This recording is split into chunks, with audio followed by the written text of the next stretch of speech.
வணக்கம். அன்பு நெஞ்சங்களை அக்னி பரீட்சை நிகழ்ச்சிக்கு மகிழ்ச்சியுடன் வரவேற்கிறோம். இந்த வாரம் அக்னி பரீட்சையில் சிறப்பு விருந்தினராக வந்திருப்பவர் தன் பேச்சாற்றலால் அனைவரையும் கவர்ந்து இழுக்கக்கூடியவர். தற்போது அஇஅதிமுகவின் கொள்கை பரப்பு துணை செயலாளராக இருக்கும் திரு நாஞ்சில் சம்பத் தான் இன்றைய சிறப்பு விருந்தினர். எனவே உங்கள் சார்பில் அவரை வரவேற்று இன்றைய அக்னி பரீட்சை நிகழ்ச்சியை அவருடன் தொடங்குவோம். வணக்கம். வணக்கம். மதுவிலக்கு சசி பெருமாள் என்ற போராளி வந்து உயிரிழந்திருக்கிறார். மதுவிலக்கு பிரச்சனையை அனைத்து கட்சிகளும் தமிழகத்தில் கிட்டத்தட்ட பெரும்பாலும் அனைத்து கட்சிகளும் என்று கூறலாம். ஆளும் அஇஅதிமுகவை தவிர அனைவருமே மதுவிலக்கு வேண்டும் என்று சொல்கிறார் அனைவரும். எனவே அதிமுகவின் நிலைப்பாடு என்ன இந்த பிரச்சனையில்? அரசியல் வானத்தில் தேர்தல் மேகம் கருக்கொண்டிருக்கிறது. எறிவதற்கான அம்புகளும் ஏந்துவதற்கான ஆயுதங்களும் இல்லாத நிராயுத பாணிகள் மதுவை நம்பி களத்துக்கு வருகிறார்கள். நாங்கள் மக்களை நம்பி களத்தில் நிற்கிறோம். அதனால அனைத்து இந்திய அண்ணா திராவிட முன்னேற்ற கழகத்தினுடைய நிலைப்பாடு மதுவுக்கு ஆதரவான நிலைப்பாடு அல்ல. கடந்த காலத்தில் இந்த வருவாய் தனியார்களின் கருவூலத்தை நிரப்பிக் கொண்டிருந்தது. ஒரு சிண்டிகேட், ஒரு கூட்டணி வைத்துக்கொண்டு ஒருவரே 34 கடைகளை நடத்திய சாகசங்கள் எல்லாம் இந்த நாட்டில் நடந்தது. அதை அப்படியே மடைமாற்றி அரசாங்கத்தினுடைய கருவூலத்திற்கு கொண்டு வந்தது அம்மா நிகழ்த்தி இருக்கிற மிகப்பெரிய சாதனை. கள்ளச்சாராயம் கருவோடு வேறறுக்கப்பட்டிருக்கிறது. மது சம்பந்தமான வழக்குகள் இன்றைக்கு இல்லை. அதனால மதுவிலக்கு கொண்டு வரப்பட வேண்டும் என்பதில் இருவேறு கருத்துக்கு இடமில்லை. ஆனால் அதற்கான சாத்தியக்கூறுகள் குறித்து ஆய்வு செய்து கொண்டிருக்கிற காலகட்டம் இந்த காலகட்டம். அப்படி என்றால் வரப்போகின்ற தேர்தலில் உங்கள் தேர்தல் அறிக்கையின் பொழுது மதுவிலக்கு என்ற அறிவிப்பை எதிர்பார்க்கலாமா? அதற்கு முன்கூட்டியே வருவதற்கான வாய்ப்புகள் இருக்குமா? பெண்களை பாதிக்கிற எந்த காரியத்தையும் அம்மா அவர்கள் அனுமதிக்க மாட்டார்கள். சூதாட்டத்திற்கு முற்றுப்புள்ளி வைத்தது அம்மா தான். கந்துவட்டி கொள்ளைக்கு முடிவு கட்டியது அம்மா தான். லாட்டரி சீட்டு அந்த பேராபத்தை இந்த மண்ணில் இருந்து நீக்கியது அம்மா தான்.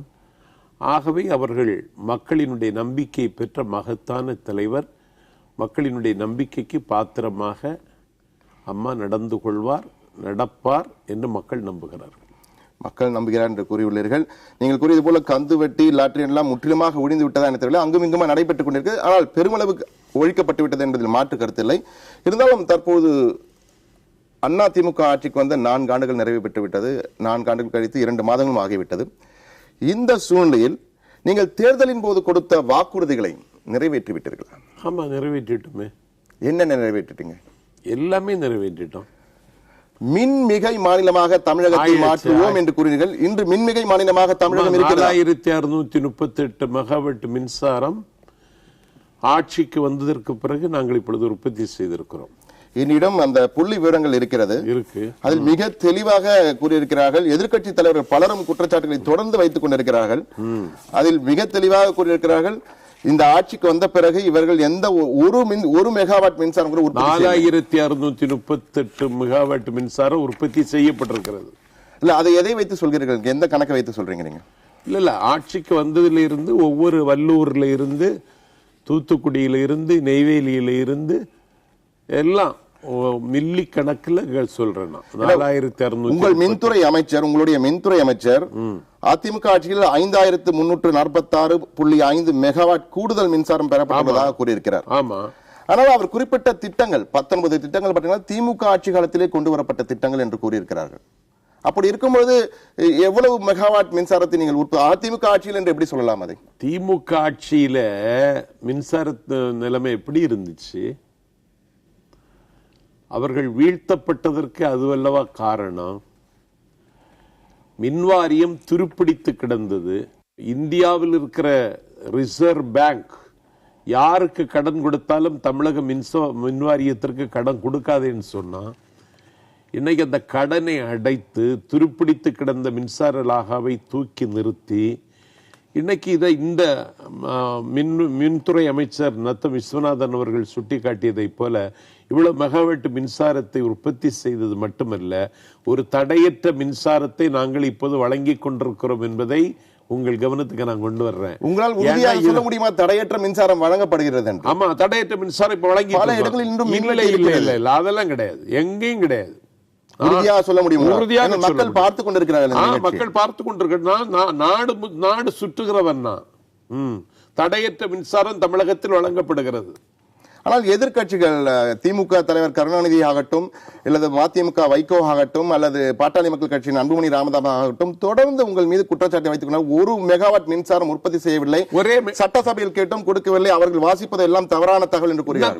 எத்தனை மெகாவாட் மின்சாரம் உற்பத்தி செய்யப்பட்டிருக்கிற கணக்கு எங்கள்கிட்ட இருக்கு. ஒரே மேடையில் விவாதிக்கலாம், தயாராகுங்க. விவாதிக்க நீங்கள் தயார். நிச்சயமாக புதிய தலைமுறை அதற்கான ஏற்பாடுகளை செய்யட்டும். வர்றேனா? அதே போன்று நீங்கள் மற்றொரு வாக்குறுதியை கொடுத்தீர்கள் தேர்தலின் போது. 1 லட்சம் கோடி ரூபாய் தற்போது கடன் இருக்கிற திமுக ஆட்சியின் பொழுது இதை நிச்சயமாக முற்றிலுமாக நீக்கி நிதி பற்றாக்குறை இல்லாத மாநிலமாக, நிதிமிகை மாநிலமாக மாற்றுவோம் என்று மற்றொரு வாக்குறுதி கொடுத்தீர்கள். அதற்கு என்னன்னா, நாங்கள் நடத்தக்கூடிய இந்த சர்க்கார் அடித்தட்டு மக்களுக்கான அரசு. ஏன்னா அரசாங்கத்தினுடைய நிதி ஆதாரம் அதற்கு ஒத்துழைக்காது. கடந்த காலத்தில் இருந்த மத்திய அரசாங்கம் ஒரு பகை மனப்பான்மையோடு நடந்து கொண்டது. அம்மா அவர்கள்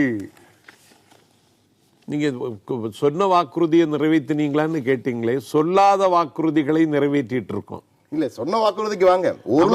1 லட்சம் கோடி கடனாளியாக இருந்த தமிழகத்தில் தற்போது 1 லட்சம் கோடியாக கடனாளி, தற்போது 2 லட்சம் கோடி. இல்ல, அதாவது ரெண்டு நிதிநிலை அறிக்கை வரி இல்லாமலே நிதிநிலை அறிக்கை கொடுத்திருக்கோம். அது போக பல்வேறு நலத்திட்டங்களை நடைமுறைப்படுத்துவதில் கோடிக்கணக்கில் செலவழித்துக் கொண்டிருக்கிறார்கள். அதனால அது நிறைவேற்ற முடியல. அதை நீங்க தான் ஒரு குறையா பாக்குறீங்களே தவிர தமிழ்நாட்டு மக்கள் குறையாக பார்க்க. அப்படி சொல்றீங்க நீங்க. வரி இல்லாத பட்ஜெட் என்று கூறுகிறீர்கள். ஆனால் பேருந்து கட்டணம், பால் விலை அனைத்துமே உயர்த்தப்பட்டிருக்கிறது. அப்படி இருக்கும்போது பட்ஜெட்டுக்கு முன்னாலே உயர்த்தப்பட்டிருக்கிற கட்டணங்கள், அப்பொழுது வரி உயர்த்த வேண்டிய அவசியமே இல்லை. இல்ல, பேருந்து கட்டணம் எல்லாம் உயர்த்தி 3 வருஷம் ஆயிடுச்சு. பால்விலை கட்டணம் தற்போது கூட உயர்த்தப்பட்டது. மின் கட்டணம் உயர்த்தப்பட்டிருக்கிறது. மின் கட்டணம் எல்லாம் உயர்த்தப்பட்டிருக்கிறது. இதை ஒன்றும் பொதுமக்கள் ஒரு குறையாகவோ இந்த அரசாங்கத்திற்கு ஆபத்து உருவாக்கக்கூடிய நிலைமை ஒன்றும் தமிழகத்தில் கிடையாது. அதனால மக்கள் நிம்மதியாக இருக்காங்க. மக்கள் நிழலில் இருக்கிறார்கள். மக்கள் அமைதியின் மடியில் இருக்கிறார்கள். இந்த அரசாங்கம் தான் தமிழகத்திற்கு பாதுகாப்பானது என்று நம்புகிறார்கள். பாதுகாப்பு என்று நம்புகிறார்கள் மக்கள் என்று சொன்னீங்க. ஆனா அரசு அதிகாரிகள் பலர் ஒரு அச்ச உணர்வுடன் பணிபுரிவது போல் இருக்கிறது என குற்றச்சாட்டு தொடர்ந்து வந்து கொண்டே இருக்கிறது. எதிர்கட்சிகளும் குற்றச்சாட்டு வைக்கிறார்கள், சில அரசு ஊழியர் சங்கங்களும் வைத்திருக்கிறது. அதாவது எங்களுடைய பணிக்கு பாதுகாப்பு இல்லை, அச்சுறுத்தல் இருக்கிறது. குறிப்பாக அக்ரி கிருஷ்ணமூர்த்தி, முன்னாள் வேளாண் துறை அமைச்சருடைய செயல்பாடுகள் குறித்து நீங்களும் கட்சியில் நீக்கி இருக்கிறீர்கள் அவரை. அந்த செயல்பாடுகள் அவருடைய உதவியாலும் தற்கொலை செய்து கொண்டார். கிருஷ்ணமூர்த்தி என்ஜினியர் பொறியாளர், அவரும் தற்கொலை செய்து கொண்டார். இதன் பார்க்கும்போது ஒரு அச்ச உணர்வு இருக்கிறது. எதிர்கட்சிகள் தொடர்ந்து குற்றச்சாட்டு வைத்து அச்ச உணர்வு. அதாவது பல்கலைக்கழகத்தினுடைய துணைவேந்தர் உட்கார்ந்திருக்கிற ஆசனத்தில் போய் ஒரு திமுக சட்டப்பேரவை உறுப்பினர் அடிச்சுட்டான். யார? Vice chancellor. அது மாதிரி இங்க அத்துமீறல் இருக்கா? அதிகார துஷ்பிரயோகம் இருக்கா? அடாவடித்தனம் இருக்கா? அராஜகம் இருக்கா? முத்துக்குமார சுவாமி தற்கொலை செய்து கொண்டார் என்றால் அது கோழைத்தனம் என்ன கேட்டா. இன்றைக்கு இருக்கிற இந்த மீடியா உலகத்தில் உங்களுக்கே ஒரு தகவல் தந்தா கூட அவரை தற்காத்து கொண்டிருக்கலாம். அவர் ஏன் அப்படி செய்தார்னு நான் நினைச்சு பார்க்கிறேன். எனக்கே விட கிடைக்கல. அதற்கான அவசியமே எழலி. உயர் அதிகாரிகள் அழுத்தம் கொடுக்கும் பொழுது அந்த அழுத்தம் தாங்காமல் இப்படி செய்து கொண்டதாக கூறப்படுகிறது. அது சொல்லிடலாமே. இது ஓபன் டெமோக்ரசி தானே.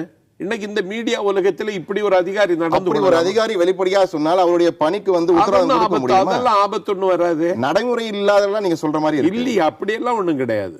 இது ஒரு வார இதழுக்கு கொடுத்தா கூட அவர் தன்னை தற்காத்துக் கொண்டிருக்கலாம். வார இதழுக்கு கொடுத்தால் வார இதழ் மீதும் நீங்கள் அவதூறு வழக்கு தொடுக்கிறீர்கள். அவதூறு வழக்கெல்லாம் ஒரு பொருட்டாங்க. இது வழக்குகள் 101 வழக்குகள் போட்டிருக்கீங்க, அவதூறு வழக்குகள். அதாவது உங்கள் கட்சியினர் அமைச்சர்கள் மீது ஒரு குற்றச்சாட்டு வைத்தாலும் அவதூறு வழக்கு, அதை பத்திரிகைகள் எழுதினாலும் ஊடகங்கள் தெரிவித்தாலும் உடனே அவதூறு வழக்கு. அவதூறு வழக்கு போட்டு அவதூறு மிரட்டுகிறீர்கள். இல்லைன்னு சொல்ல வேண்டிய கடமை உங்களுக்கு, அவதூறு வழக்குன்னு சாதிக்க வேண்டிய நிலைமை எங்களுக்கு. இதுல என்ன இருக்கு? அவதூறு வழக்கை போட்டு ஊடகங்களையும் அதிகாரிகளையும் அச்சுறுத்தும் பொழுது அவர்கள் அடுத்த கட்டத்துக்கு எப்படி அவதூறு போவார்கள்? வழக்கு யாராவது அச்சப்படுவாங்களா? நிச்சயமாக அழுத்தம் கொடுக்கிறீர்கள். அதெல்லாம் அவதூறு வழக்கு அச்சப்பட வேண்டிய வழக்கு இல்லையா? இது என்ன கொலை வழக்கா? கிட்டத்தட்ட அது போன்ற ஒரு வழக்காக தான் இல்ல, பார்க்கப்படுகிறது இல்ல, தற்போது. இல்ல, இல்ல, அவதூறு- ஊடகங்களுடைய கருத்து சுதந்திரம் பறிக்கப்படுகிறது இல்லையா? அவதூறு வழக்குன்னு அச்சப்பட வேண்டிய வழக்கு கிடையாது. பொதுப்பணித்துறையில ஒப்பந்தர்கள் வெளிப்படையாகவே இந்த அதிகாரிகள் எல்லாம் லஞ்சம் வாங்குகிறார்கள் என்று பொதுப்படையா வெளிப்படையா வைத்தார்கள். அவர்களே இப்போ நாங்க நிர்பந்தத்தின் பேர்ல இப்படி கொடுக்க வேண்டியது வந்துட்டுன்னு அவங்களே நீக்கிட்டாங்க இன்னைக்கு. இல்ல, அதுல இருவேறு சங்கங்கள் உடைப்பட்டிருக்கிறது. அதற்கு காரணம் அப்ப கருத்தொற்றுமை இல்ல. அதிகார வர்க்கம் எங்களை பிரித்து விட்டார்கள் என்று ஒரு குற்றச்சாட்டு வைக்கப்பட்டிருக்கு. இல்லையே, அப்படி ஒண்ணு இல்லையே. இப்ப மாநகராட்சியில தண்ணி இல்லை அப்படிங்கிறாங்க. பிளாஸ்டிக் குடங்களை திமுக காரங்களே வாங்கி கொடுத்து புதிய குடங்களோட வர்றாங்க பெண்கள். இதெல்லாம் போராட்டத்தை நடத்துவதற்கு வாய்ப்பில்லாத சூழல்ல போராட்டத்திற்கு கால்கை கொடுக்கிற முயற்சி. இதை நாட்டு மக்கள் பார்த்து கொண்டுதான் இருக்காங்க. குடிநீர் பிரச்சனை இல்லை என்பதை உங்களால் எப்படி கூற முடியும்? நானும் பல இடங்களுக்கு சென்றிருக்கிறேன் தமிழகத்தில். நீங்கள் மட்டுமல்ல, நாங்களும் ஊடகவியலாளர்கள் பல இடங்களுக்கு செல்கிறோம். சென்னையில் நிச்சயமாக குடிநீர் பிரச்சனை தற்போது இருக்கிறது. அது இல்லை என்று எப்படி சொல்ல முடியும்? 3 ஆண்டு காலம் பருவமழை சரியாக பொழியவில்லை. இந்த நிலையில் கூட திருவள்ளூர் மாவட்டத்தில் 500 கிணறுகள், 250 ஏரிகள் எல்லாவற்றையும் தூர்வாரி தண்ணீர் கொண்டு வருவதற்கான முயற்சிகள் தொடர்ந்து நடைபெற்றுக் கொண்டிருக்கிறது. அதற்கான எல்லா வேலை திட்டங்களும் மும்முரமாக போர்க்கால அடிப்படையில் நடந்துட்டு தான் இருக்கு. குடிதண்ணீர் இல்லைன்னு சொல்லவே முடியாது. எந்த இடத்திலும் குடிதண்ணீர் இல்லை என்று சொல்லவில்லை, பற்றாக்குறையை சரி செய்வதற்கான நடவடிக்கைகள் மேற்கொள்ளப்பட்டு வருகின்றன. இதே அதிமுக ஆட்சி கடந்த 4 ஆண்டுகளுக்கு முன் சென்னையில் மேலும் ஒரு பெரிய ஏரியை உருவாக்கப் போகிறோம் என்று உறுதி கொடுத்தார்கள். ஆனால் அதற்கான நடவடிக்கைகள் எடுக்கப்பட்டதாக தெரியவில்லை. அதாவது சென்னை மாநகரத்தினுடைய பெரிய தலைவலி குடிதண்ணீர் பிரச்சனை. புதிய வீராணம் திட்டம் கொண்டு வருகிறோம் என்று அம்மா அவர்கள் சொன்ன பொழுது சாத்தியமில்லை என்றார்கள். ஆனால் அதை சாத்தியப்படுத்தி காட்டி புதிய வீராணம் திட்டத்தை அமலுக்கு கொண்டு வந்து தலைநகர் சென்னையில் குடங்களோடு திரிந்த பெண்களினுடைய கண்ணீரை துடைத்த ஆட்சி அம்மாவினுடைய ஆட்சி தான். அதனால இது ஒன்றும் பெரிய பிரச்சனை கிடையாது. இது பிரச்சனை இல்லை நீங்க சொல்றீங்க. ஆனா பல அறிவிப்புகளாக தான், சில திட்டங்கள் அறிவிப்புகளாக தான் இருக்கே தவிர நடைமுறைக்கு அந்த மாதிரி தெரியவில்லை. நான் சொன்ன மாதிரி சென்னையில் ஏரி கொண்டு வருகிறோம் என்று கூறினார்கள். சென்னைக்கு புழல் ஏரி போன்று மற்றொரு ஏரி பிரமாண்டமாக கட்டப்படும் நிச்சயமாக என்று கூறினார்கள், உறுதி கொடுத்தார்கள். இதுவரை எந்த நடவடிக்கையும் எடுப்பதாக தெரியவில்லை. சென்னையில ஏரி கட்டுறதுக்கு இடம் இருக்கா? சென்னை மாநகரம் என்று கூறவில்லை. சென்னைக்கு புழல் ஏரி சென்னையில இருக்கிறது. அதான் அந்த தண்ணீருக்காகத்தான் இப்ப திருவள்ளூர் மாவட்டத்தில் 250 ஏரிகள், 500 கிணறுகள் தூர்வாரப்படுவது ஒரு அரசாங்கத்தின் கடமை. 250 ஏரிகள்ல இருந்து 500 கிணறுகள்ல இருந்து தண்ணி கொண்டு வருகிற முயற்சி நடைபெற்றுக் கொண்டிருக்கிறது. குடி தண்ணீரை வச்சுக்கிட்டு தேர்தலை சந்திக்கலாம்னு பார்த்தா அதுவும் நடக்காது. நான் சந்திக்க போறல, பொதுமக்கள் எழுப்புகின்ற கேள்வி கேள்வி எழுப்பல. இவங்களே பிளாஸ்டிக் கொடுத்த வாங்கி கொடுத்து பொதுமக்களை தூண்டி விடுறாங்க, எதிர்கட்சிகள் தூண்டி விடுறாங்க சொல்றீங்க. ஆமா ஆமா. இந்த 5 ஆண்டுகால ஆட்சியின் இறுதி பயணத்தில் இருக்கிறது, இறுதி ஆண்டிலே பயணித்துக் கொண்டிருக்கிறது. எதிர்கட்சிகளின் குற்றச்சாட்டின் வீச்சு தற்போது அதிகமாகிக் கொண்டே இருக்கிறது. ஒருபுறம் அல்ல, பல முனை தாக்குதலாக இருக்கிறது. இதை அதிமுக எப்படி சமாளிக்க போகிறது? உலகத்தில் இருக்கின்ற எல்லா மூலிகைகளையும் நஞ்சாக்கி தந்தாலும், உலகத்தில் இருக்கிற எல்லா மரங்களையும் சிலுவையாக்கி தந்தாலும் அதை சந்திப்பதற்கு தயார் நிலையில் தான் இருக்கிறது அனைத்து இந்திய அண்ணா திமுக. ஏன்னா ஆளுங்கட்சியாக இருந்து ஒரு நாடாளுமன்ற தேர்தலையே நாங்கள் சந்தித்திருக்கிறோம். 44.3% வாக்குகள் தன்னந்தனியாக நின்று நாங்கள் பெற்றிருக்கிறோம். இந்தியாவினுடைய 3வது பெரிய கட்சி என்கிற வரலாற்றை சமகால தமிழகத்தில் நாங்கள் எழுதியிருக்கிறோம். இனி இதுல என்ன சமாளிக்க போறீங்கன்னு கேக்குறீங்க. ஒன்றும் சமாளிக்க வேண்டிய நிலைமையில ஒன்றும் நெருக்கடி இல்லை எங்களுக்கு. இல்லையே, தற்போது அரசாங்கத்தில் என்ன நடக்கிறது என்பது பலருக்கு தெரியும். பொதுவாக ஒரு குற்றச்சாட்டு வைக்கப்பட்டிருக்கிறது. முதலமைச்சருடைய உடல்நிலை குறித்து ஒரு தெளிவான விளக்கம் எங்கும் இல்லை. முதலமைச்சர் வருகிறாரா, பணியாற்றுகிறார் என்ற தெளிவான விளக்கம் இல்லை என்று தொடர்ந்து குற்றச்சாட்டுகள் வைக்கப்பட்டிருக்கிறது. தேசமே ராமேஸ்வரத்திற்கு இடம்பெயர்ந்தது மாதிரி ஒரு கூட்டம். அமைச்சர்கள் 7 பேர் அங்கே சேவார்த்திகள் மாதிரி சர்வீஸ் பண்ணாங்க. தமிழகத்தினுடைய காவல்துறை 24 மணி நேரம் கண்ணிமைக்காமல் கடமையாற்றினார்கள். லட்சக்கணக்கில் குவிந்த மக்களுக்கு பாதுகாப்பும், இசற்று பாதுகாப்பில் இருக்கிற இந்தியாவினுடைய பிரதமர் நரேந்திர மோடி, காங்கிரஸ் கட்சியினுடைய துணைத் தலைவர் ராகுல் காந்தி, அண்டை மாநிலத்தினுடைய முதலமைச்சர்கள் எல்லோரையும் பாதுகாத்து பரிபாலித்து வந்த மக்களை எந்த விதமான அசம்பாவிதத்திற்கும் ஆளாகாமல் அவர்களை பத்திரமாக திருப்பி அனுப்பி ஒரு தேசமே ஒரு இடத்தில் குவிந்ததற்கு பிறகு கூட எந்த விதமான அமளிக்கும் இடம் கொடுக்காமல் அந்த அரசாங்கம் எவ்வளவு வினை திட்பத்தோடு இயங்குகிறது என்பதற்கு கலாமினுடைய நல்லடக்க சம்பவம் ஒரு சாட்சி. அரசாங்கம் எங்களிடையே எதை வச்சு சொல்றாங்க? திட்டங்கள் செயல்படுத்தவில்லை என்று கூறுகிறார்கள். சட்டமன்றம் குறைந்தபட்சம் ஒரு ஆண்டுக்கு 120 நாட்கள் நடைபெறுவது மரபு. ஆனால் இந்த ஆண்டு எத்தனை நாட்கள் நடைபெற்றிருக்குன்னு சொல்ல முடியுமா? இந்த ஆண்டு ஆர்கே நகர் இடைத்தேர்தல் வந்தது. அம்மா அவர்கள் வழக்கு முடித்து விட்டு வந்தார்கள். ஆர்கே நகர் இடைத்தேர்தல் துறை வாரியாக கூட்டங்கள் நடந்து கொண்டிருக்கிறது. மானிய கோரிக்கை நடைபெறவில்லை. ஆகஸ்ட் மாசம் நடக்க போகுது. ஆகஸ்ட் மாதம் நடக்கும் என்று நம்புகிறீர்கள் நீங்க? ஆகஸ்ட் மாசம் நடக்கணும் நீதிமன்றத்திலே சொல்லிட்டு அதுக்கு வழக்கு போட்டாங்க. நீதிமன்றத்திலே சொல்லிட்டாங்களே. இருந்தாலும் பொதுவாக ஒரு பொதுமக்கள் பார்வையில் பார்க்கும் பொழுது ஒரு சட்டமன்றம் இயங்க வேண்டும், முதலமைச்சர் தினந்தோறும் பணிகளை கவனிக்க வேண்டும் என்பதெல்லாம் பொதுவாக இருக்கின்ற ஒரு மரபு. ஆனால் தற்போது அப்படி ஒரு நிலை இல்லாத போது முதலமைச்சர் கோட்டைக்கு வரலையா? கோட்டைக்கு வருவதே செய்தியாக மாறுகின்றது. அது இந்த ஊடக உலகத்தில் அப்படிதாங்க இருக்கும். எப்போதாவது வரும்பொழுதுதானே கோட்டைக்கு வருவது செய்தியாக மாறுகிறது. கோட்டைக்கு வரும்போது செய்தியாக விழித்துக் கொண்டிருக்கிற முதலமைச்சர், இயங்கிக் கொண்டிருக்கிற முதலமைச்சருக்கு எதுவும் ஆகல. இவங்க பற்ற வைக்கிற வதந்திகள் எல்லாம் தீப்பிடிச்சொன்னு எரியாது. அப்படி என்றால் உடல்நிலையை வைத்து அரசியல் செய்கிறார்கள் குற்றம் சாட்டுறீங்களா? கண்டிப்பாக செய்யலாமா? அத உடல்நிலை குன்றியதற்கும் ஒருவருடைய இயக்கத்திற்கு ஏதாவது சம்பந்தம் இருக்கா? இல்லையே. தாடையில கேன்சர் வந்ததற்கு பிறகு 54 புத்தகங்கள் மாவீரன் லெனின் எழுதினார். 2 சிறுநீரகங்கள் செயலிழந்து மாரடைப்புக்கு ஆளாகி பிளட் கேன்சர் வந்ததற்கு பிறகு கண்ணை மூடுகிற காலம் வரைக்கும் இயங்கினார் விஸ்வநாத் பிரதாப் சிங். அண்ணாவை புற்றுநோய் பற்றி கொண்டதற்கு பிறகும் அவர் இந்த சிம்மாசனத்தில் இருந்து தன்னுடைய கடமையை செய்தார். மக்கள் தலைவர் எம்ஜிஆர் அப்படி இயங்கினார். ஒருவருடைய உடல் உபாதைக்கும் இயக்கத்திற்கு ஏதாவது சம்பந்தம் இருக்கா? கிடையாது. இதேதான் நான் கேள்வியாக கேட்கிறேன். தற்போது நீங்கள் சொன்னீர்கள் இந்த தலைவருக்கு இந்த பிரச்சனைகள் இருந்தது, இருந்தாலும் சாதித்து காட்டினார்கள் என்று. தற்போது எதிர்க்கட்சிகள் ஒரு குற்றச்சாட்டை வைக்கிறார்கள். என்ன வைக்கிறாங்க? இது மாதிரி உடல்நிலை சரியில்லை, உடல்நிலை குறித்து தெளிவுபடுத்த வேண்டும் என்று. அது மட்டுமல்ல, பொதுமக்கள் வாக்களித்து முதலமைச்சராக பொறுப்பில் உட்கார்ந்து வைத்திருக்கும் போது அவர்களுக்கு உடல்நிலை குறித்து தெரிந்து கொள்ள ஒரு உரிமை இருக்கிறது அல்லவா? தெளிவுபடுத்த வேண்டிய நிலைமைக்கு ஒன்றும் அப்படி வரலையே. அப்படி செயல்பாடுகள் இல்லையே. இல்லையே. கோட்டைக்கு வந்தாங்க, கிட்டத்தட்ட ஒரு மாதமாக கோட்டைக்கே வரவில்லை அவர். அதற்கு பிறகுதான் வந்தார்.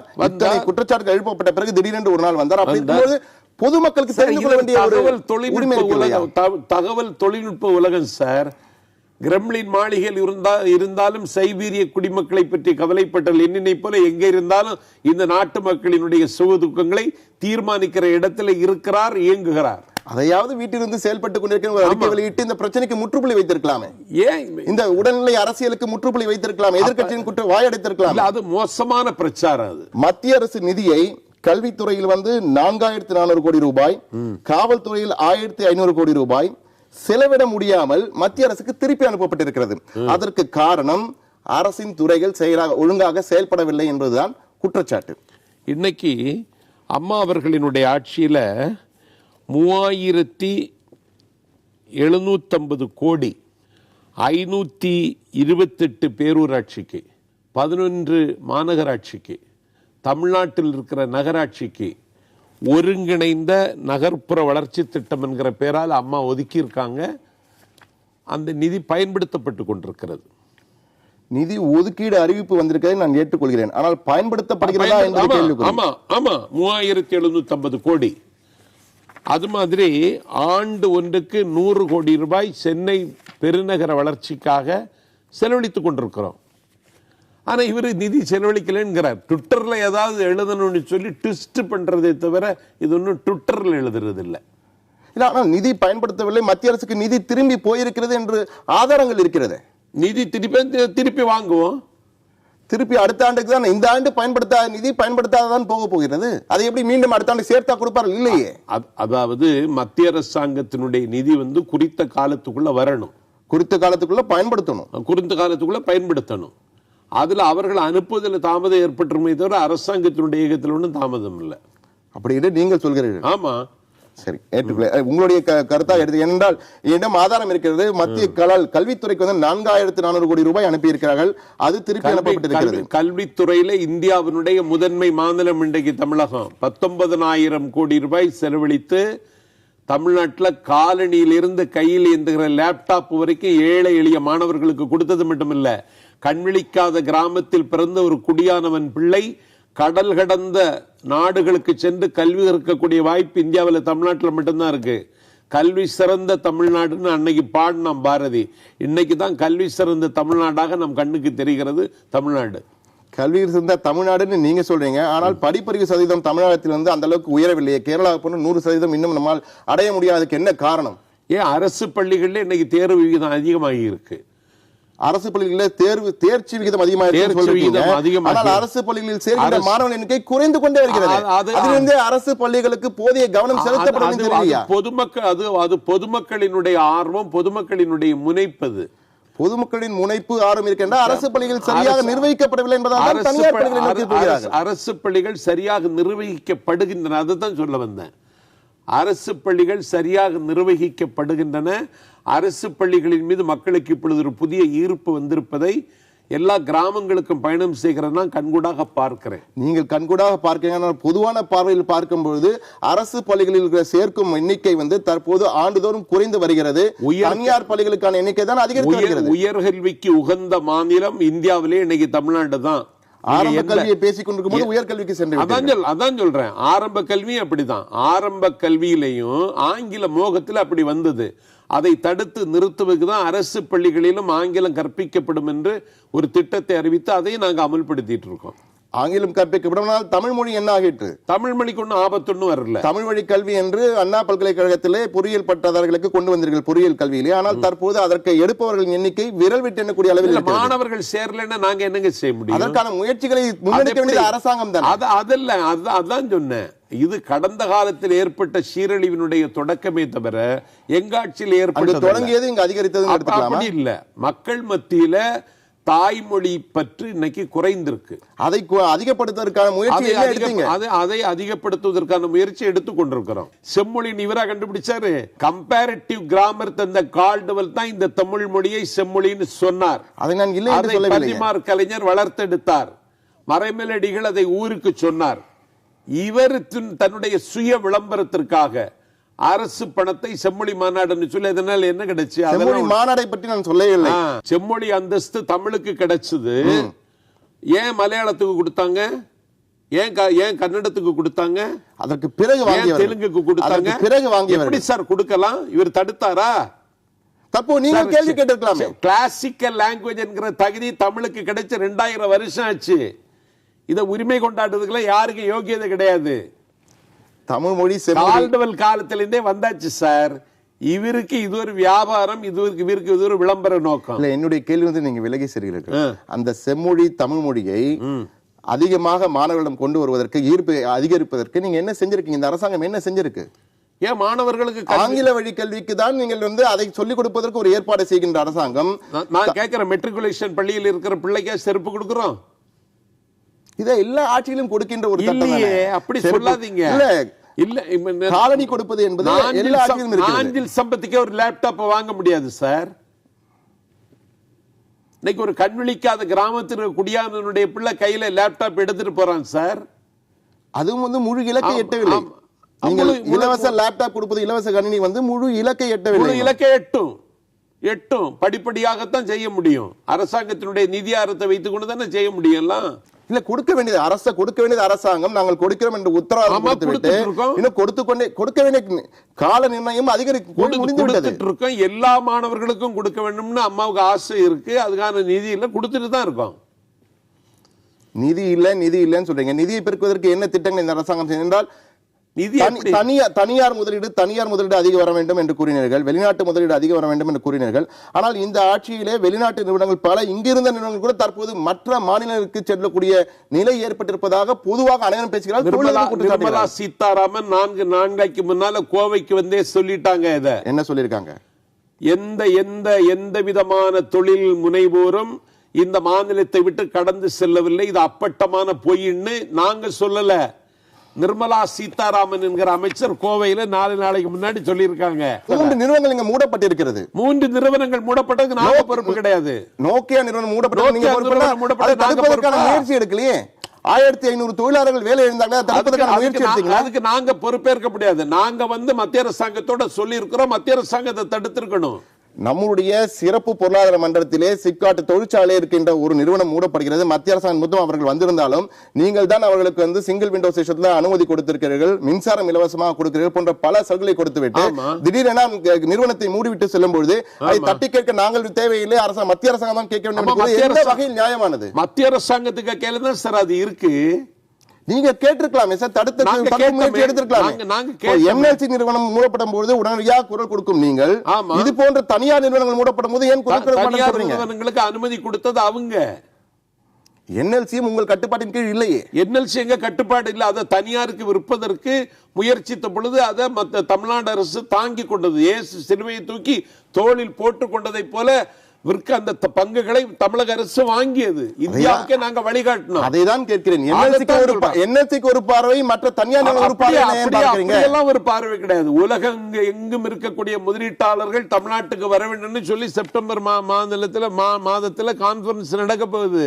அதிமுக ஆட்சி என்றாலே யார் அமைச்சர்கள் என்ற ஒரு விவாதமே, ஒரு போட்டியை நடத்தலாம் என்று கூறுவார்கள். யார் அமைச்சராக இருக்குன்னு யாருக்குமே தெரிய 21 முறை தற்போது மாற்றப்பட்டிருப்பதாக கூறப்படுகிறது. அடிக்கடி அமைச்சர்கள் மாற்றுவது சரி நீங்க நினைக்கிறீங்களா? கண்டிப்பா சரி. ஒரே ஆற்காடு வீராசாமி, ஒரே துரைமுருகன், ஒரே வீரபாண்டி ஆரம்பம் இப்படியா இருக்கணும்? இல்ல, தொடர்ந்து ஒரு அமைச்சரை மாற்றுவது என்பது முதலமைச்சருக்கு இருக்கிற உரிமைங்க. உரிமை தவறுன்னு சொல்ல, சட்டம் அவருக்கு வழங்கி இருக்கிற கடமை அது. நிச்சயமாக எந்த அமைச்சர் அதனுடைய இலக்கை எட்டவிலே மாத்துறாங்க, வேற அமைச்சரை போடுறாங்க. இதுல என்ன இருக்கு? ஆனா அதற்கான காரணங்கள் வெளிப்படையாக தெரிவிப்பதில்லை. அமைச்சர் மாற்றப்படுகிறது. தற்போது கூட செந்தில் பாலாஜி அமைச்சர் பதவி நீக்கப்பட்டார். எதற்காக நீக்கப்பட்டார் யாருக்குமே தெரியாது. அமைச்சர் நீக்கப்பட்டிருக்கிறார். ஒரு வாக்களித்து நாங்கள் தேர்ந்தெடுத்து ஒரு அரசாங்கம் அமைக்கப்பட்டிருக்கிறது. அரசாங்கம் ஒரு நடவடிக்கை எடுக்கிறது என்றால் எங்களுக்கு தெரிய வேண்டும். என்ன நடவடிக்கை தெரியவாக சொல்லலாம். ஏன் சொல்ல மாட்டேன்றீங்க? இது எதுக்கு சொல்லணும்? ஏங்க நாங்க வாக்களித்து உங்களை தேர்ந்தெடுத்து செந்தில் பாலாஜிக்கு வாக்களிச்சீங்க. எல்லாருக்கும் செந்தில் பாலாஜி தேர்ந்தெடுக்கப்பட்ட ஒரு சட்டமன்ற உறுப்பினர். அம்மாவுக்கு வாக்களிச்சாங்க மக்கள். அம்மா முதலமைச்சர். எந்த அமைச்சர் அவங்க திருப்தியிலே நீக்குறாங்க, இது அவருக்கு இருக்கிற உரிமைங்க. உரிமை நாங்கள் கேள்வி கேட்கவில்லை. ஆனால் எதற்காக ஒரு அமைச்சர், ஒரு முக்கியமான பொறுப்பில் ஒரு அமைச்சர் நீக்கப்படுகிறார் என்றால், அமைச்சர் என்றாலும் முக்கியமான பொறுப்பு உள்ளவர், அவர் நீக்கப்படுகிறார். எதற்காக நீக்கப்படுகிற காரணத்தை தெரிவிப்பது சரியானதாக இருக்கும் இல்லையா? அதுக்காக கேள்வி கேட்டா அம்மா சொல்லுவாங்க, நான் சொல்லணுமா? அதை இது கேள்வி கேட்டா சொல்லணும். முதலமைச்சராக பதவியேற்ற போது கடந்த 4 ஆண்டுகளுக்கு முன் செய்தியாளர்களை அடிக்கடி சந்திப்பேன் என்று கூறினார். ஆனால் செய்தியாளரை சந்திப்பது என்பது மிக மிக அரிதாகிவிட்டதே. தற்போது முதலமைச்சர் செய்தியாளரை சந்தித்து எவ்வளவு நாள் ஆகியும் எனக்கு ஞாபகமே இல்லை. அந்த அளவுக்கு எங்களுக்கு சந்திக்கவே இல்லை. அவர் அப்படி ஒன்னும் வாக்குறுதி கொடுக்கல. செய்தியாளர் நன்றாக இருக்கிறது. செய்தியாளர்களை அடிக்கடி சந்திப்பேன் என்று உறுதி கொடுத்தார். அதற்கான தேவை இல்லையே. சம்பவங்கள் நடக்கும் போது செய்தியாளர்கள் எத்தனையோ சம்பவங்கள் நடந்திருக்கிறது. எத்தனையோ சம்பவங்கள் எல்லாத்தையும் ரியாக்ட் பண்ணிட்டு தான் இருக்கும். தற்போது அதிமுகவின் கொள்கை பரப்பி வரும் நீங்கள் இதற்கு முன்னதாக மறுமலர்ச்சி திமுகவின் பிரச்சார பீரங்கியாக இருந்தீர்கள். 2 கட்சிகளின் கொள்கைக்கும் என்ன வித்தியாசம்? அது ஒரு 1/4 நூற்றாண்டு காலம்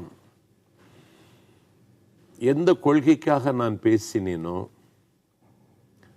1/4 நூற்றாண்டு காலம் எந்த கொள்கையை வென்றெடுப்பதற்காக நான் வீதியெல்லாம் சுற்றி வந்தேனோ, 1/4 நூற்றாண்டு காலம் எந்த கொள்கையை வென்றெடுப்பதற்காக ஆபத்துகளை சந்தித்தேனோ, அடக்குமுறை சட்டங்களை ருசி பார்த்தேனோ, அந்த கொள்கையை வென்றெடுக்கக்கூடிய ஒரு தலைமையின் கீழ் இப்பொழுது நான் பணியாற்றுகிறேன். வைகோவும் இந்த கொள்கையிலிருந்து மாறவில்லை. அவரும் கிட்டத்தட்ட இதைதான் தொடர்ந்து வலியுறுத்தி கொண்டிருக்கிறார். பேசிட்டு இருக்கிறது வேற, அதை அமல்படுத்துறது வேற இல்ல.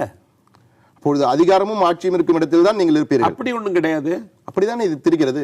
இல்ல அந்த கொள்கையை வென்றெடுக்கிற ஒரு தலைமை இந்த தலைமை இன்னைக்கு.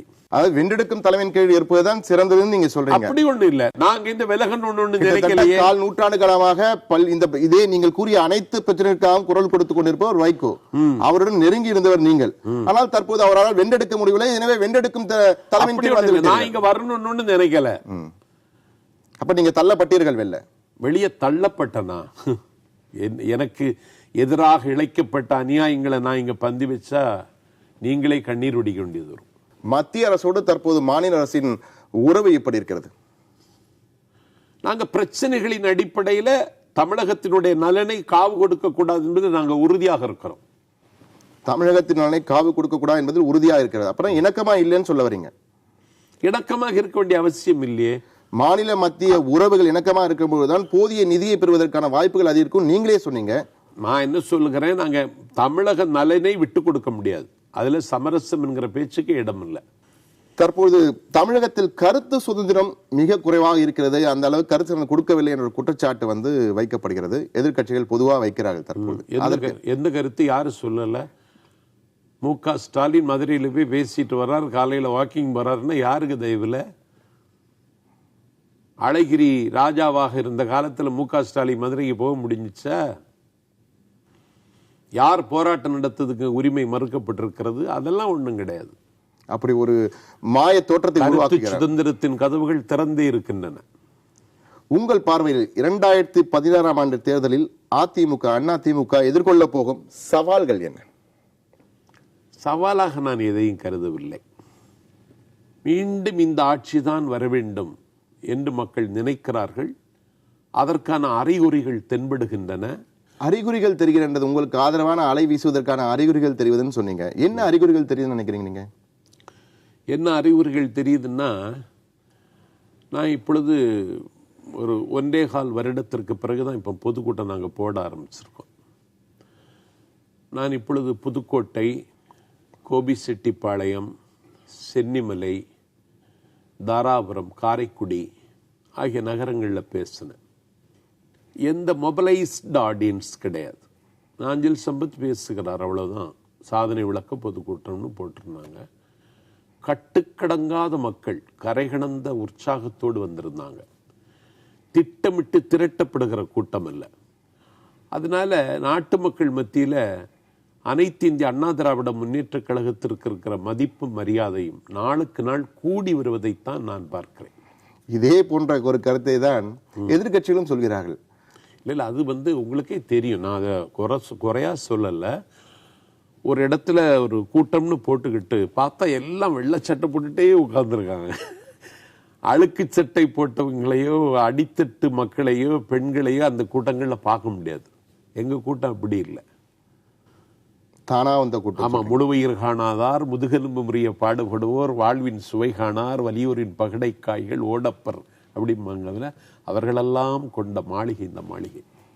அதே போன்றே அதிமுகவுடன் எந்த கட்சி கூட்டணி வைக்க போகிறது என்பது குறித்து ஒரு பெரிய விவாதமே நடந்து கொண்டிருக்கிறது. அது பாரதிய ஜனதாவா அல்லது காங்கிரஸா என்ற ஒரு பெரிய விவாதம் நடைபெற்றுக் கொண்டிருக்கிறது. உங்கள் பார்வையில் எப்படி? எங்களுக்கு கூட்டணியே தேவையில்லையே. உறுதியாக சொல்ல முடியுமா? ஆமா, கூட்டணியே தேவையில்லை. கூட்டணி வேணுமா வேண்டாமான்னு அம்மா தான் தீர்மானிக்கணும். என்னை பொறுத்தவரையில் கூட்டணிக்கு ஒன்றும் தேவையில்லை. எதுக்கு கூட்டணி? மேல்முறையீட்டு வழக்கு, இந்த மேல்முறையீட்டு வழக்கு தற்போது உச்சநீதிமன்றத்திற்கு போய் சொத்து வழக்கு மேல்முறையீடு செய்து விடுதலையானார்கள். அதை மேல்முறையீடு செய்திருக்கிறார்கள். தற்போது உச்சநீதிமன்றத்திலே வழக்கு இருக்கிறது. சொத்து குவிப்பு வழக்கின் மேல்முறையீட்டு வழக்கு ஒரு தாக்கத்தை ஏற்படுத்தும் நீங்க நினைக்கிறீங்களா? ஒண்ணு ஏற்படுத்தாது. எப்படி சொல்றீங்க? அனுதாபத்தை தான் தரும், ஆதரவை கூட்டும். மேல்முறையீடு செய்ய வேண்டும் என்று தமிழ்நாட்டில் இருக்கிற சில கட்சி தலைவர்கள் பெங்களூர் சென்று கர்நாடகத்தினுடைய முதலமைச்சரை வற்புறுத்தியது தமிழகத்தை காட்டி கொடுத்த செயல். அதனால அம்மாவிற்கு ஆதரவு பெருகும், அனுதாபம் கூடும். அலை அலையாய் அணி அணியாய் மக்கள் பொங்கி எழுந்து அம்மாவுக்கு ஆதரவளிப்பார்கள். இது எப்படி தீர்ப்பு எப்படி இருந்தாலும் அது அனுதாபமா மாறும்னு சொல்றீங்க நீங்க? கண்டிப்பாக. அது மாற்று கருத்தே இல்லை. மாற்று கருத்தே கிடையாது. நீங்கள் மிக சிறந்த படிப்பாளி, பேச்சாற்றல் மிக்கவர். எனவே நூலகம் எந்த அளவுக்கு ஒருவருக்கு பயன்படும் என்பது நான் சொல்ல வேண்டிய அவசியம் இல்லை. இப்படிப்பட்ட சூழ்நிலையில் அண்ணா நூற்றாண்டு நூலகத்தில் சரியாக பராமரிக்கவில்லை என்று ஒரு குற்றச்சாட்டுகள் வைக்கப்பட்டது. பிறகு வழக்காக தொடரப்பட்டது. தற்போது ஒரு சோதனை சென்று சோதனையில் ஆய்வு நடத்தும் அளவுக்கு சென்றிருக்கிறது. நீதிமன்றம் உத்தரவில் ஆய்வு நடக்கும் அளவுக்கு சென்றிருக்கிறது. அதை நீங்கள் எப்படி பார்க்கிறீங்க? இது ஒரு வக்கிர உணர்வுல சில பேர் வைக்கிற குற்றச்சாட்டு. வக்கிர உணர்வா? ஆமா. இல்ல, என்ன பராமரிக்கல? பணியாளர்கள் நியமிக்கப்படலையா? நிச்சயமாக. நூலக இயக்கங்கள் தமிழ்நாட்டில் இப்பதான் முறையாக நடந்து கொண்டிருக்கிறது. புத்தக விழாக்கள் தலைநகர் சென்னையை தாண்டி நெய்வேலியில், ஈரோட்டில், ஓசூரில், நாகர்கோவிலில் என்று நாடெங்கும் இன்றைக்கு நடைபெற்றுக் கொண்டிருக்கிறது. இதெல்லாம் நடைமுறையில் இருக்கின்ற ஒரு விஷயங்கள். நடைமுறையில் இருக்கிறது. திருவிழாக்கள் என்பது பொதுவாக நடைபெறுவது. அண்ணா நூற்றாண்டு நூலகம் என்பது இன்னைக்கு கூட காலையில் தெற்காசியாவில் மிகப்பெரிய நூலகமாக இருக்கிறது. மிகப்பெரிய நூலகம். இன்னைக்கு நான் காலையில் அந்த நூலகத்துக்கு போயிட்டு தான் வர்றேன். நீங்க 6 ஆண்டுகளுக்கு முன்னர் நீங்க அந்த நூலகத்துக்கு போயிருப்பீங்கன்னு தெரியும். நான் நிச்சயமா போயிருப்பீங்கன்னு நினைக்கிறேன். அதற்கும் இப்போதும் உள்ள நிலைமை நீங்கள் உண்மையாக சொல்ல முடியுமா? ஒண்ணும் இல்லை. இது இவர்கள் பூதாகாரமாக்குகிற செய்தி. நீதிமன்றம் ஒரு ஆய்வுக்கு அனுப்புற அளவுக்கு அந்த செய்தி இருக்கிறது. நீதிமன்றம் அப்படி நடந்துன்னு நாங்க என்ன செய்ய முடியுது? ஆய்வுக்கு அனுப்பி பார்க்கட்டும். அங்க யாரும் வரக்கூடாதுன்னு சொல்லியிருக்காங்களா? படிக்க கூடாதுன்னு சொல்லியிருக்காங்களா? ஆய்வு செய்யக்கூடாதுன்னு சொல்லியிருக்காங்களா? பராமரிப்பு எப்படி இருக்கிறது என்று நல்லாதான் இருக்கு. நீங்க போய் பாருங்க. வேண்டுமென்றால் உங்கள் பார்வைக்கு அப்படி இருக்கு நினைக்கிறேன். பொதுவாக பொதுமக்கள் பார்வையிலிருந்து அப்படி இல்லை என்ற குற்றச்சாட்டு வெளிப்படையாக வைக்கப்படுகிறது. மீடியா கட்சி சாராதோர் வைக்கப்படுகின்ற குற்றச்சாட்டு அதெல்லாம் ஒண்ணும் கிடையாது. கல்வி சிறந்த தமிழ்நாடு, கல்வி சிறந்த தமிழ்நாடாக இருந்தது இன்னைக்கு தான் இருக்கு. அதே போல ஊழல் குற்றச்சாட்டுகள் உங்கள் அரசாங்கத்தில் உள்ள பல அமைச்சர்கள் மீது தொடர்ந்து வைக்கப்படுகிறது. இந்தந்த துறையில ஊழல் இருக்குன்னு காங்கிரஸ் கட்சி தலைவர் தமிழ்நாட்டோட காங்கிரஸ் கட்சி தலைவர் EVK இளங்கோவன் கூறினார். அவர் மேல அவதூறு வழக்கு தொடர்ந்து இருக்காங்க. செந்தில் பாலாஜி தற்போது நீக்கப்பட்டதற்கும் ஊழல் தான் காரணம் என்ற ஒரு குற்றச்சாட்டு வைக்கப்படுகிறது. அதிமுக அமைச்சர்கள் மீது தொடர்ந்து இந்த ஊழல் குற்றச்சாட்டுகள் வருவதற்கு என்ன காரணம்?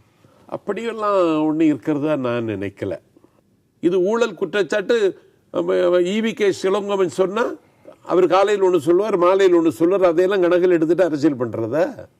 சரி, மின்சார கொள்முதல் எடுத்துக்கொள்ளுங்கள்.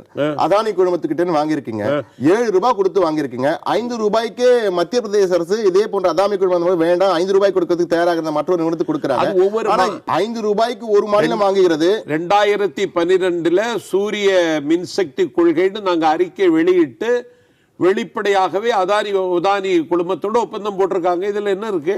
வெளிப்படையா ஒப்பந்தம் போடலன்னு சொல்லி வெளிப்படையா தான் ஒப்பந்தம் போட்டிருக்கீங்க.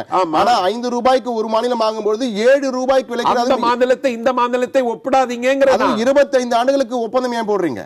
அந்த மாநிலத்தை இந்த மாநிலத்தை ஒப்பிடாதீங்க. அந்த மாநிலத்தினுடைய தட்பவெப்ப வேற, இந்த மாநிலத்தினுடைய கிளைமேட் வேற.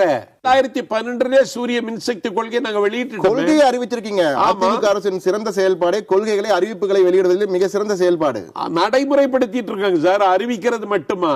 அறிவிக்காததையும் செய்துட்டு இருக்கோம்னு சொல்றேன். அதே போன்று 25 ஆண்டுகளுக்கு அம்மா உணவகம்னு அறிவிச்சோமா? அறிவிக்கலையே. அம்மா மருந்துங்க அறிவிச்சோமா? அறிவிக்கலையே. அம்மா உப்பு அறிவிச்சோமா? அறிவிக்கலையே. அறிவிக்காததை செய்து கொண்டிருக்கிற ஆட்சி இந்த ஆட்சி. இதை அறிவிக்க வேண்டியவர்களுக்கு நீங்க தான் அறிவிக்கணும். அதையே தான் கேள்வியா கேட்கிறேன். அறிவிப்புகள் சொன்ன அறிவிப்புகள் வரல, வாக்குறுதியா கொடுத்த அறிவிப்புகள் வரல. ஆனால் வாக்குறுதியா கொடுக்காத அறிவிப்புகள் தான் நடைமுறை.